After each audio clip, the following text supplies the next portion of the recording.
I want to talk about a subtle but profound thing that people who successfully find love do that other people don't. And by doing this, it allows them to find the right kind of person far earlier, where other people keep running into the wrong kinds of people. If you're new to the channel, welcome. I'm Matthew Hussey. I've been doing this for 17 years, helping people find love through increased confidence and relational intelligence. I'm the author of the New York Times bestselling book, Love Life, for those of you that don't know, and for anyone who wants to join me in one of my events. You just missed one, but there's good news. We have a replay of it. It happened on the 22nd of October. It was all about how to go from casual to committed in a relationship. So if you want a long-term relationship, check this out. The replay is only available for a few more days. Go to lovelifereplay.com to watch it right now. Okay, so the subject of today's video came out of a live I did on social media this week where someone asked me this question. An acquaintance of a few years has been texting me every day for weeks. And when I tried to ask him out a week ago, he said no and that he's dating someone. He continues texting every day. What to do?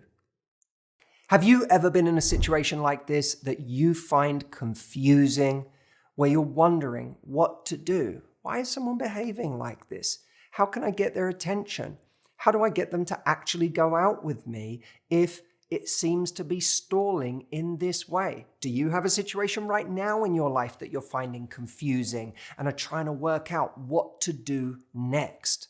All of those questions are the wrong question. What I know about the woman asking this question is that she is ignoring something fundamental. There's an implicit why is he doing this in her question.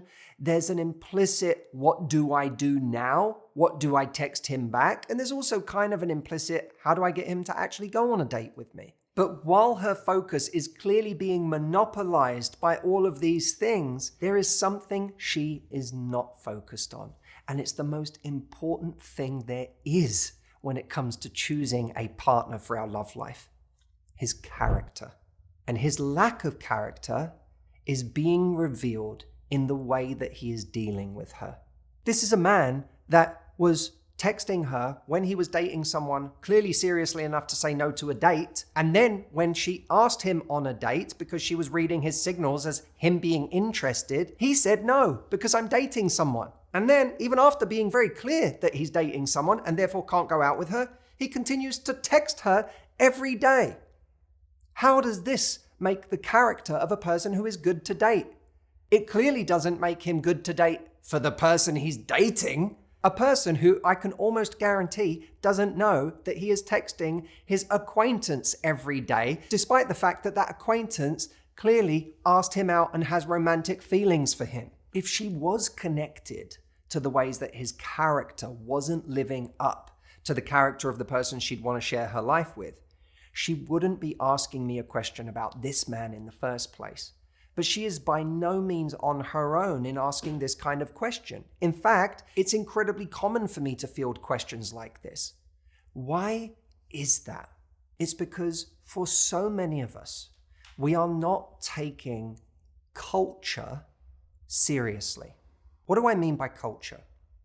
The culture we create in our lives is really an external representation of an internal value system. We develop and cultivate a culture in life by the choices we make and the people we let close to us and surround ourselves with. And creating the right culture takes discipline precisely because we have to make hard choices that may involve saying no to people who feel attractive, interesting, or like they're giving us some kind of short-term seductive reward, but don't actually live up to the values that we hold dear. When I was a teenager, many people don't know this about me, but I used to be a DJ, and I DJ'd for about 10 years. So I was playing out one night, and there was a group of older guys. I was a kid, right? Albeit a kid that was sort of dressed up, you know, in gold chains and whatnot. I was doing the whole look with a hat and everything. And I was a late bloomer, so I was also quite small at that time. So this group of guys came over to me and were sort of hovering around me, close to the DJ stand. And at first it was intimidating because I was like, what's this group of guys all doing standing beside me the whole time I'm DJing? But then one of them, David, I feel like we can throw up some sort of Jason Statham-esque image, you know, like that kind of character, sort of leant over and said, "You all right, boy? Got some skills there, ain't you? Good DJ. Yeah. Listen, we've got a pirate radio station and I'd love to get you on there. Be a big opportunity." And when I said to him, I mean, that sounds really exciting. Like, wow, that sounds that sounds fun. I was just giddy as a teenager. He was like, "See, I knew you'd love the opportunity. Sharp as a tack you are, aren't you?" This was someone, by the way, that simultaneously I felt so excited to say yes to and felt it would be a bad idea to say no to. But I skipped home.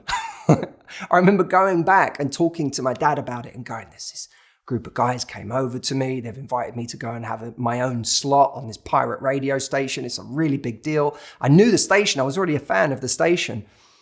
But the further away I got from that conversation with Jason Statham, the more I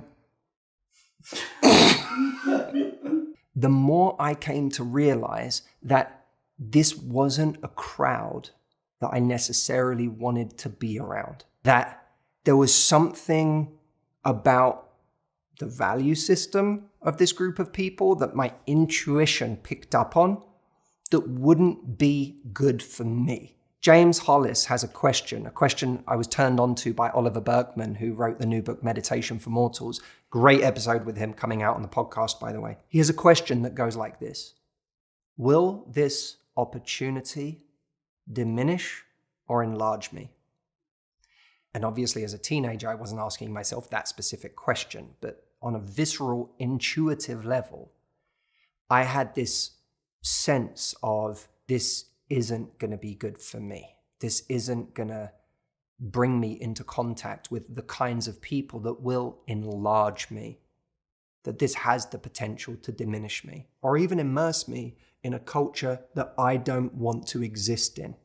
My point in all of this is that throughout our lives, culture is actually one of the hardest things to cultivate.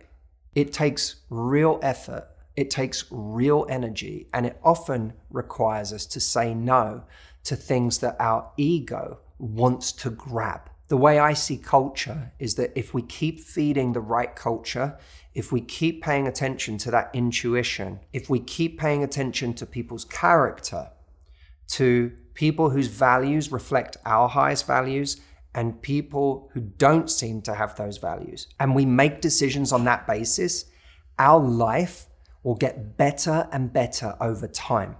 Sometimes it feels like in the short term, we're taking a step backwards. Just in the case of this person whose question I answered on the live, I know that my answer to her meant that in the short term, she would stop texting someone that she had come to enjoy texting. Even though it wasn't ultimately satisfying to her, there was some kind of reward it was giving her on a daily basis. So it doesn't often feel good to stand behind the culture we want to create. But long term, our entire world becomes a real, tangible reflection of the values we hold dear and the people in our lives, from the person we choose to spend our life with romantically, to our friends, to our colleagues or the people we hire if we have a business. Everyone will end up being a reflection of your culture, a culture that your life is evidence of you taking seriously.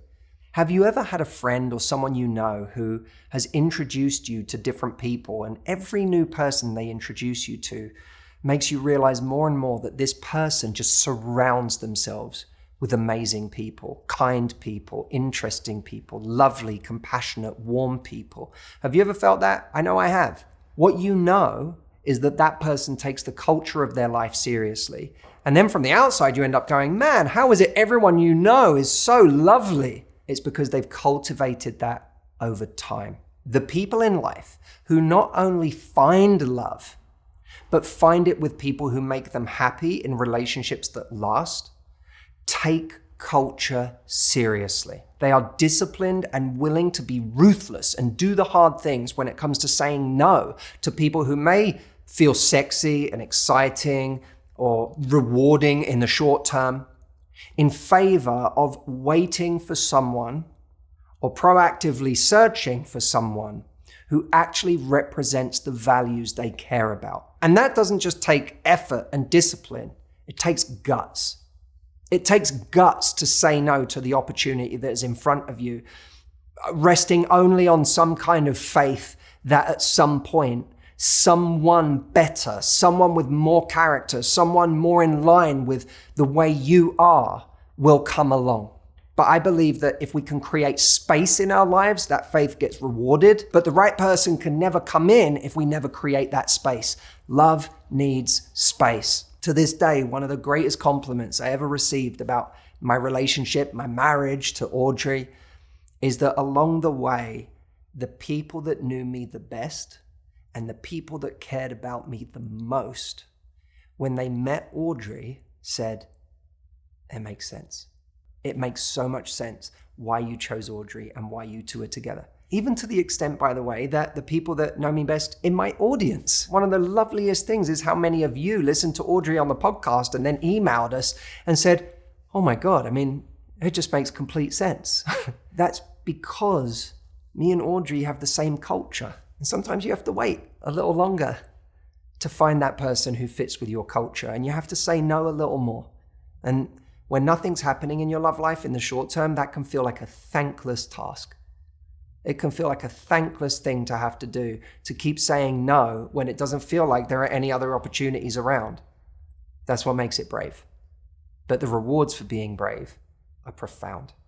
For those of you that want to be brave in your love life and want to find not just a relationship, but a relationship that lasts because the person you find fits with your culture, go over to lovelifereplay.com.